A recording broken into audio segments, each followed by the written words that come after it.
मित्रांनो, आपण पाहू शकता ह्या सदाफुलीची वेगवेगळ्या रंगाची गुलाबी, पांढरी अशी अनेक प्रकारची फुलं आहेत.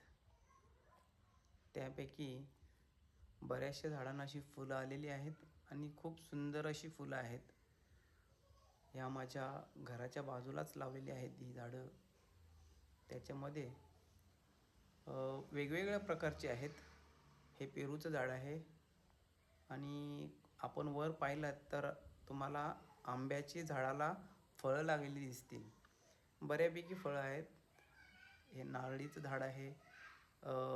हे रक्तचंदन आहे आणि अशा प्रकारे ही माझ्या घराच्या बाजूला निसर्गाची आणि हे आपण पाहू शकता मोगऱ्याचं झाड आहे, वांग्याची झाडं लावलेली आहेत, पेरूचं झाड आहे.